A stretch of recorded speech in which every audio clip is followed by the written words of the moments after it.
नमस्कार, मैं हूं आशीष त्रिपाठी आपके साथ। एमपीसीजी सुपरफास्ट 100 पर नजर डालेंगे। उससे पहले महासंग्राम 2023 से जुड़ी कुछ और अहम खबरों पर नजर डालते हैं। आपको बता दें, इस वक्त की एक बड़ी खबर रायपुर से सामने आई, जहां पर सीएम भूपेश बघेल ने बड़ा बयान दिया और कहा, कांग्रेस सत्ता में आई तो होगी कर्ज माफी। दरअसल एक्स पर सीएम भूपेश बघेल ने इस पोस्ट के माध्यम से एक बड़ी घोषणा की है। किसानों की कर्ज माफ करेंगे। भूपेश बघेल ने सोशल मीडिया पर प्लेटफॉर्म पर एक्स पर अपनी पोस्ट के माध्यम से भी एक बड़ा बयान दिया। ये किसानों की कर्ज माफी का उन्होंने भरोसा दिलाया है। उनका ये कहना कि एक बार फिर आई सरकार तो फिर होगी कर्ज माफी। पिछली सरकार में कर्ज माफी किसानों की गई थी और उसके बाद इस पूरे टेन्योर में जो 5 साल का जो ये समय गुजरा है, किसानों ने बेझिझक कर्ज लिया है। हालांकि इस पूरे बयान में, इस कर्ज माफी के वादे में आगे किसानों के लिए अच्छे परिणाम होंगे, उन्हें सहारा मिलेगा या फिर कर्जा लेने की आदत, ये आने वाला वक्त बताएगा।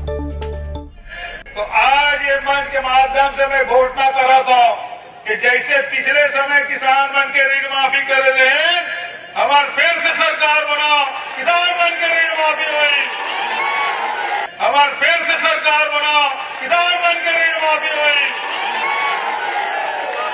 तो आज ये मंच के माध्यम से मैं घोषणा कर रहा था कि जैसे पिछले समय किसान बन के ऋण माफी कर रहे हैं, हमारे फिर से सरकार बना, किसान बन के ऋण माफी हुई।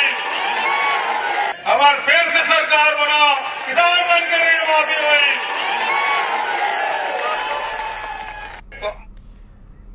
और आकाश शुक्ला के पास चलेंगे, हमारे सहयोगी इस वक्त हमारे साथ मौजूद हैं। उनके साथ भी बीजेपी के बड़े नेता और सांसद मौजूद हैं। आकाश, किसानों की कर्ज माफी का एक बार फिर चुनाव में वादा।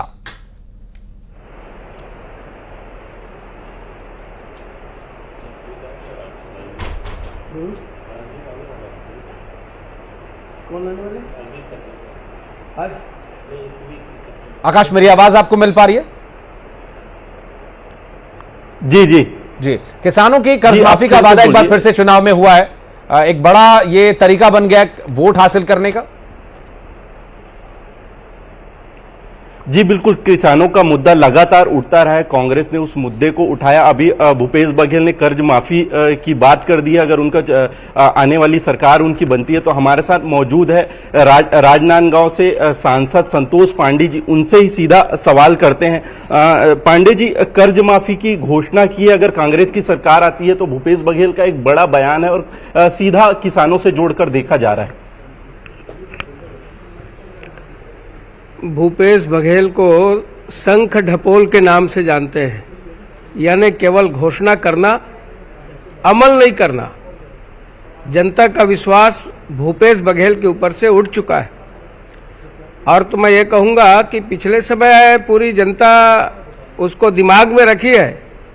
क्या गंगा जल लेकर के उन्होंने घोषणा किया था, सौगंध लिया था, कहा था, कसम खा करके कहा था कि जब हम सरकार में आएंगे तो शराबबंदी करेंगे। कहाँ है शराबबंदी?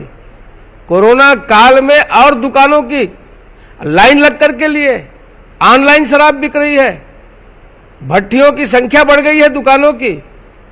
कुल मिलाकर के भूपेश बघेल जो कहती है वो करती नहीं। और एक चारवाक की एक पंक्ति है, ऋणम कृत्वा घृतम पीवेत यावत जीवेत सुखम जीवेत भस्मी भूतस्य देहस्य पुनरागमन कुतः। पुनरागमन होगा कि नहीं होगा?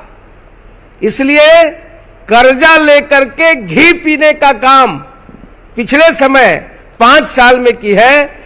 और प्रत्येक बच्चे से लेकर के, युवा से लेकर के बुजुर्गों के ऊपर में पूरे छत्तीसगढ़ियों पर कर्जा लादने का काम यदि किसी ने किया है तो वो भूपेश बघेल ने किया है। 15 साल में डॉक्टर रमन ने जितना कर्जा नहीं लिया, भूपेश बघेल 5 साल में ले लिया। क्यों? सरकार आने वाली नहीं है। घी पीने का काम करो, जो समय है उसी में सब कुछ बना लो। जनता जान चुकी है, इनके ऊपर कतई विश्वास नहीं करने वाली है। इस जाल में, इस भ्रम जाल में कहीं फंसने वाली नहीं है जनता। जी, लेकिन किसान तो बड़ा मुद्दा रहा है और 2018 चुनाव में जो कांग्रेस की जीत हुई है कहीं ना कहीं वो किसान के खुश होने का दावा होती है, बोनस की बात है, किसानों के खाते में पैसा गया है। जी, तो मैं वही कहना चाहता हूं कि पहले भी उन्होंने कहा था कि सभी बैंकों के हम कर्जे माफ करेंगे, सब प्रकार के कर्जे हैं उसको हम माफ करेंगे। आज आप पता कर लीजिए कहीं भी हुए तो किसी भी प्रकार का और छोटे मोटे कर्जे को माफ करके ये कहना कि हमने सब कर्जे माफ कर दिए। आज चाहे शराब की बात हो, चाहे संविदा कर्मियों को परमानेंट करने की बात हो, रेडी टू ईट को तो आपने देख ही लिया है। तो कुल मिलाकर के जो इसके ऊपर विश्वास नहीं है, कतई विश्वास नहीं करने वाली है। और मैं ये कह रहा हूं संतोष जी से एक सवाल और लेना आकाश माध्यम से कि बीजेपी का इस पर काउंटर क्या होगा? क्या बीजेपी भी किसानों के लिए कुछ करने वाली है? ऐसा के बस्तर तक परिवर्तन की आंधी चल रही है, ऐसा घोषणा करके भूपेश बघेल रोक नहीं सकते इस परिवर्तन को। जी, बीजेपी सर किसानों के लिए क्या नया करेगी, क्योंकि अभी घोषणा पत्र आया नहीं है, दावा किया जा रहा है कि किसानों के लिए कुछ नया होगा। देखिए, मैं आपको आपके चैनल में इतना ही कह सकता हूं कि भारतीय जनता पार्टी, माननीय मोदी जी करते हैं, सीधा शुरुआत करते हैं। आप सबको ध्यान होगा कि किसानों को जो सम्मान निधि दे रहे हैं, हमने कब कहा था, किंतु देने का काम किया। आज यूरिया में, डीएपी में, सुपर फास्फेट में जो सब्सिडी दी जा रही है, और आज कितना, मैं ये कहूंगा कि यदि वो सब्सिडी ना दी जाए तो किसान खरीद ना सके। तो किसानों की सरकार यदि कोई है तो नरेंद्र मोदी की सरकार है।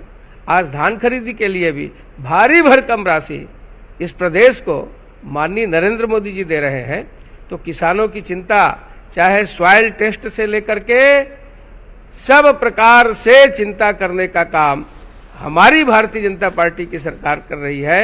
जब इस प्रदेश में जी भाजपा की सरकार बन जाएगी तो और भी बहुत सारे काम होंगे। और आपने जो कहा कि आप क्या करने वाले हैं, तो थोड़ा सा दिन रुक जाइए। हाँ, बहुत अच्छा हम करने वाले हैं। हमारा घोषणा पत्र भी बहुत जल्दी जारी होगा। जी, तो ये थे मैं आकाश बिल्कुल आपके पास लौटूंगा। इस बीच भूपेश बघेल ने क्या कहा था वो भी एक बार अपने दर्शकों को सुनवा देते हैं कि आखिर उन्होंने मन से कहा क्या था किसानों की कर्ज माफी के बारे में। तो आज ये मंच के माध्यम से मैं घोषणा कर रहा था कि जैसे पिछले समय किसान बन के ऋण माफी कर रहे हैं, हमारे फिर से सरकार बनाओ, किसान बन के ऋण माफी हुई। हमारे फिर से सरकार बनाओ, किसान बन के ऋण माफी हुई। तो आज ये मंच के माध्यम से मैं घोषणा कर रहा था कि जैसे पिछले समय किसान बन के ऋण माफी कर रहे हैं, हमारे फिर से सरकार बनाओ, किसान बन के ऋण माफी हुई। हमारे फिर से सरकार बनाओ, किसान बन के ऋण माफी हुई। तो आज ये मंच के माध्यम से मैं घोषणा कर रहा था कि जैसे पिछले समय किसान बन के ऋण माफी कर रहे हैं, हमारे फिर से सरकार बनाओ, किसान बन के ऋण माफी हुई। हमारे फिर से सरकार बनाओ, किसान बन के ऋण माफी हुई। तो आज ये मंच के माध्यम से मैं घोषणा कर रहा था कि जैसे पिछले समय किसान बन के ऋण माफी कर रहे हैं, हमारे फिर से सरकार बनाओ, किसान बन के ऋण माफी हुई। हमारे फिर से सरकार बनाओ, किसान बन के ऋण माफी हुई। बसपा के लोग भी कांग्रेस में प्रवेश किए, सबका स्वागत है। सरकार की दिशा बताएं, नई सरकार की। तो भूपेश बघेल को आप सुन रहे थे अभी एक कार्यक्रम में जहां पर उन्होंने कई लोगों को कांग्रेस पार्टी की सदस्यता ग्रहण करवाई है। तस्वीरें आपको दिखा रहे थे और इससे पहले जब हम आपको जो बयान सुनवा रहे थे भूपेश बघेल का, जिसमें उन्होंने खुले मन से दावा किया है कि किसान के कर्ज का जो निवारण है वो करेंगे किसानों की कर्ज माफी से। आकाश से हम लगातार बात कर रहे थे। आकाश, बीजेपी को काउंटर करना होगा इस पर, क्योंकि ये दाव बहुत बड़ा दाव है। एक बड़ा क्षेत्र छत्तीसगढ़ में वो ग्रामीण क्षेत्र है और यहाँ की ज्यादातर जो जनता है वो खेती और किसानी पर ही निर्भर करती है। कर्ज माफी का वादा बीजेपी के लिए बड़ी चुनौती। आकाश। जी बिल्कुल, देखिए बोनस के बाद ये कर्ज माफी का जो वादा कांग्रेस कर रही है, एक तरीके से दावा कर रही है कि सरकार आने के बाद वो पूरी तरह से कर्ज माफी कर देंगे। एक बड़ा दाव है। अब इस पे देखना होगा कि बीजेपी इस पे क्या करती है। हम सीधे सांसद संतोष पांडे जी से चर्चा करेंगे। सर, मुफ्त की रेवड़ी बांटने का एक तरफ दिल्ली से बयान आता है, बड़े बड़े नेता आपके कहते हैं, यहाँ पे कर्ज माफी का सीधे दावा कर दिए कांग्रेस सरकार ने। मैंने पहले भी कहा कि ये जो कांग्रेस जो दावा कर रही है, जनता को विश्वास नहीं है।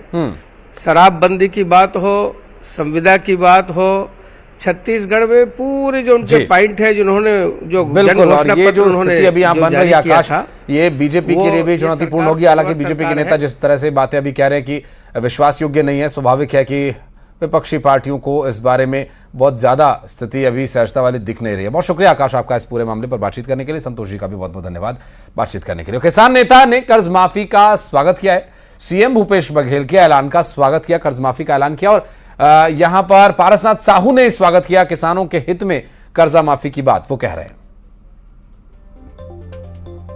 हमारे किसान हितैषी मुख्यमंत्री माननीय भूपेश बघेल द्वारा आगामी चुनाव में किसानों के हित को देखते हुए कर्ज माफ करने की घोषणा की है, उसे समस्त छत्तीसगढ़ के किसान स्वागत करते हैं। अभी तो आने वाला दिनों में किसान हित में अनेक निर्णय भी लिया जा सकता है और इस बार भी छत्तीसगढ़ में किसानों की सरकार भूपेश बघेल की सरकार बनने जा रही है। अग्रिम बधाई। और रायपुर से इस बीच एक बड़ी खबर, चुनाव आयोग से शिकायत का मामला। दरअसल चुनाव आयोग से बीजेपी कार्यकर्ताओं की हत्या की शिकायत की जा रही है। बीजेपी के कई नेता निर्वाचन आयोग पहुंच गए हैं। दरअसल मोहला मानपुर में बिरजू तारम की हत्या के बाद बीजेपी नेताओं में आक्रोश देखने को मिल रहा है और भारतीय जनता पार्टी के प्रदेश अध्यक्ष अरुण साव ने तो इसे टारगेट किलिंग सीधा सीधा आरोप लगाया है और बीजेपी नेताओं की हत्या की बात कहते हुए अब चुनाव आयोग तक शिकायत पहुंच गई है। दरअसल जिस तरह से मोहला मानपुर में बिरजू तारम की हत्या हुई थी, खुद रमन सिंह के कार्यक्रम में बिरजू तारम उस दिन गए थे और उसके बाद जब वो वापस लौटे तो उनकी हत्या कर दी गई और इसके बारे में खुद रमन सिंह का बयान आया था। अरुण साव ने इस पर खेद भी जताया और आक्रोश भी प्रकट किया कि यहाँ ये टारगेट किलिंग इस वक्त चल रही है और इस टारगेट किलिंग से भारतीय जनता पार्टी के कार्यकर्ता डरने वाले नहीं हैं, जबकि इस पर एक्शन लिया जाना चाहिए और इसके लिए चुनाव आयोग से इसके संबंध में शिकायत की जा रही है। आपको बता दें कि ये बीजेपी के नेताओं को, कार्यकर्ताओं को टारगेट करके उनकी हत्या की जा रही है, ऐसा आरोप भारतीय जनता पार्टी के नेताओं की तरफ से लगाया जा रहा है और जबकि प्रदेश अध्यक्ष ने भी इस पर गंभीर आरोप लगाया था। और सीहोर लिए चलते हैं जहां पर मुख्यमंत्री शिवराज सिंह चौहान इस वक्त पहुंचे हुए हैं और तस्वीरें आपको दिखाएंगे। मुख्यमंत्री शिवराज सिंह चौहान सीहोर में मौजूद हैं। चुनावी समर में क्या कुछ वो बयान दे रहे हैं, सुनवाते हैं। बताओ, जो अपने लिए काम करे उसका साथ देना चाहिए कि नहीं? लाडली बहनाओ, कमलनाथ आ गए, कांग्रेस आ गई, न लाडली रहेगी न बहना रहेगी। सब पेट लपाट के बंद कर देंगे जैसे पहले कर दी थी और इसलिए इस सरकार को वापस लाना है, भाई का साथ देना है, मामा का साथ देना है। करण सिंह जी जैसे ईमानदार, लोकप्रिय और समाज के सेवक भाई को फिर से विजयी बनाना है। करण सिंह वर्मा हमारे बहुत समर्पित जन से भी है और इनका केवल वजन बढ़ा नहीं है, आगे भी वजन बहुत बढ़ेगा, चिंता मत करो। आप इनको प्यार और आशीर्वाद दीजिए, भाई को आशीर्वाद दीजिए, मामा को आशीर्वाद दीजिए, मोदी जी को आशीर्वाद दीजिए, भारतीय जनता पार्टी को फिर से जिताइए। बोलिए सब तैयार हैं? भाई भी तैयार है, मेरी बहना भी तैयार है। तो बहना गांव गांव जाना पड़ेगा, अकेला मैं कहाँ घूमूंगा? तो बताओ, तुम भी जाओगी प्रचार करने? बहनें भी निकल पड़े, भाई भी निकल पड़े और ये चुनाव जनता ही लड़े और भारी बहुमत से जिताए। आइए आज हम दोनों हाथ ऊपर उठाके, दोनों मुट्ठी बांध के भारत माता की जय बोल के संकल्प ले कि भारतीय जनता पार्टी और करण सिंह वर्मा को जिताएंगे, कमल के फूल के बटन दबाएंगे, मामा को आशीर्वाद देंगे, मोदी जी को आशीर्वाद देंगे। बोले भारत माता की, भारत माता की, भारत भारत माता की बहुत बहुत धन्यवाद, प्रणाम, नमस्कार। अब मैं मेरी उस बहना के पास जाऊंगा जो मेरे सामने आवेदन लेके खड़ी है, सबसे मिलते हुए फिर यहाँ से निकलूंगा।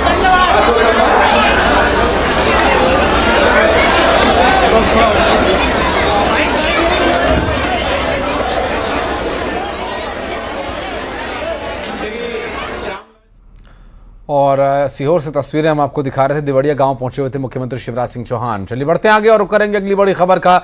जगदलपुर से एक बड़ी खबर आपको बता दें, टीवी रवि ने नामांकन वापस ले लिया है। नामांकन वापस लेने के लिए कलेक्ट्रेट पहुंचे टीवी रवि, समर्थकों के साथ निर्वाचन कार्यालय पहुंचे हुए हैं। टीवी रवि ने नामांकन वापस लिया बताया जा रहा है। सीएम और पीसीसी अध्यक्ष ने समझाया, जतिन जायसवाल के लिए नामांकन करेंगे। दरअसल उनके लिए काम करने की बात वो कह रहे हैं। अपना नामांकन वापस लेने के लिए टीवी रवि पहुंचे हैं। इससे पहले जो स्थिति बन रही थी, चर्चा हालांकि इस तरह की नहीं थी कि वो नामांकन वापस ले सकते हैं, लेकिन समर्थकों के साथ टीवी रवि नामांकन वापस लेने कार्यालय पहुंचे।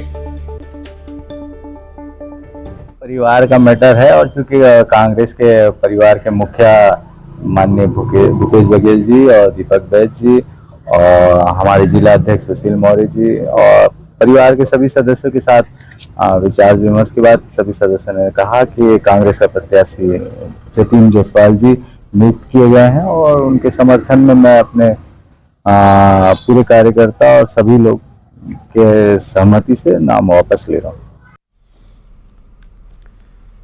और इस बीच मुंगेली से एक और बड़ी खबर आपको बता दें कि अंबालिका सिंह ने कांग्रेस पार्टी छोड़ दी है। पीसीसी चीफ को अपना इस्तीफा भेजकर ये जो नाराजगी जताई है टिकट नहीं मिलने को लेकर अंबालिका सिंह ने जताई है। बिल्हा से टिकट की दावेदार थी अंबालिका। उन्हें ये उम्मीद थी कि कांग्रेस पार्टी उन्हें टिकट देगी, लेकिन मिला नहीं टिकट। अब ऐसे में टिकट न मिलने से नाराज उन्होंने अपनी नाराजगी जताते हुए ये कदम उठाया। श्रम कल्याण आयोग की सदस्य हैं अंबालिका और अब इसमें जो इस्तीफा है वो कांग्रेस पार्टी अब स्वीकार करेगी या क्या स्थिति होगी, बहरहाल देखने का विषय। के बाद फिर वो 5 पैनल में जिला जाएगा, 3 पैनल में जिला से फिर प्रदेश जाएगा और उसके बाद सारे सर्वे में नाम रहना चाहिए अच्छे से। और ये सारे मापदंड में मैं खरा उतरी, किसी भी तरह का कोई कमी नहीं रही है मेरे तरफ से। सारे मापदंड में खरा उतरने के बावजूद भी मेरा टिकट इस बार फिर काट दिया गया, ये समझ से परे है। अब इसको हम किस चीज़ से जोड़ के देखें ये हमारा समझ नहीं आ रहा है। दूसरी बात, ऐसे प्रत्याशी को यहाँ पर हमारे बीच में भेजा गया है जो पिछली बार कांग्रेस पार्टी के विरोध में चुनाव लड़ा था, कांग्रेस को हराने में अहम भूमिका निभाया। आज उसको हमारे ऊपर थोप दिया गया है। हम किस मन से उनके लिए उस जनता के पास हम उसके लिए वोट मांगने जाएं। और टिकट वितरण के बाद कांग्रेस में बगावत की आग तेज हो गई है, जिसके कई उदाहरण अपने आप तक आप देखें और कई जगहों से विरोध की तस्वीरें भी सामने आने लगी। दरअसल बिलासपुर के बेलतरा में बाहरी नेता को टिकट दिए जाने की नाराजगी है, प्रत्याशी बदले जाने की मांग उठ रही है। मरवाही में भी बगावत का बिगुल बज चुका है। बिलासपुर और मरवाही दो अलग अलग तस्वीरें हम आपको दिखा रहे हैं। ये जो लोग इकट्ठा हुए हैं ये प्रचार के लिए इकट्ठा नहीं हुए, ये इकट्ठा हुए हैं नाराजगी व्यक्त करने के लिए, वो भी अपनी ही पार्टी के खिलाफ, कांग्रेस पार्टी के खिलाफ नाराजगी यहां पर देखने को मिल रही है। बाहरी उम्मीदवारों को टिकट दिए जाने का विरोध पार्टी से किया जा रहा है। बहरहाल अब लास्ट मोमेंट पे क्या पार्टी टिकट बदलेगी ये भी बड़ा सवाल बना हुआ है।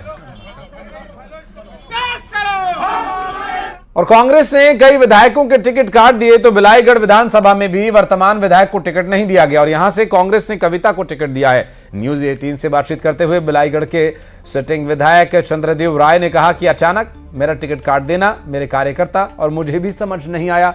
निर्दलीय चुनाव लड़ने के सवाल पर कहा कि कार्यकर्ताओं और समर्थकों से इस बारे में चर्चा करेंगे। काट देना ये न क्षेत्र की जनता को समझ आ रही है न कार्यकर्ता इस बात को समझ पा रहे हैं और खुद मैं इस चीज़ को समझ नहीं पाया कि अचानक ऐसा क्या हो गया कि टिकट काट दी।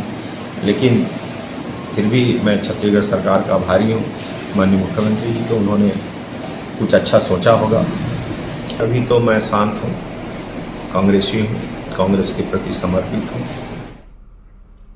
और भोपाल में एक बार फिर से मिर्ची बाबा चुनावी मौसम में नजर आने लगे हैं। दरअसल सपा के साथ विधानसभा चुनाव लड़ेंगे मिर्ची बाबा। सपा सुप्रीमो अखिलेश यादव से मिर्ची बाबा ने मुलाकात की और अखिलेश यादव ने एक सीट से चुनाव लड़ने के लिए उन्हें शुभकामनाएं भी दी हैं।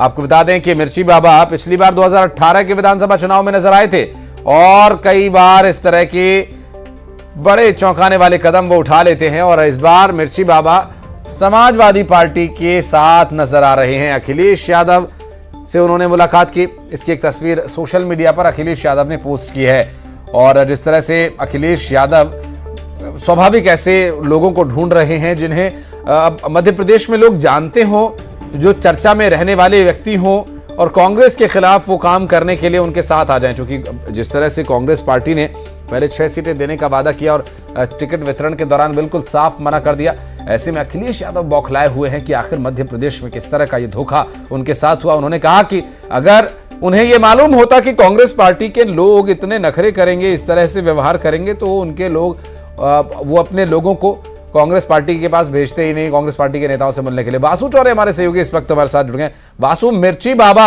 अब बबुआ के साथ नजर आएंगे?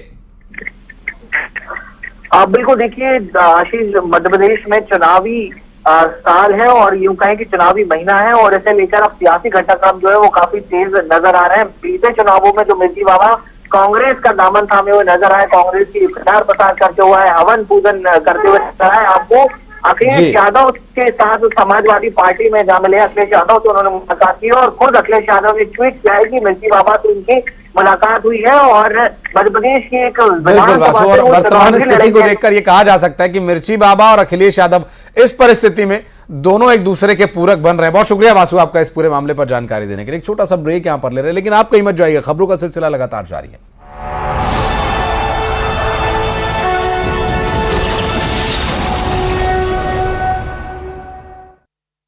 पित्त पर हुई चर्चा, कमलनाथ, गोविंद सिंह समेत दिग्गज मौजूद।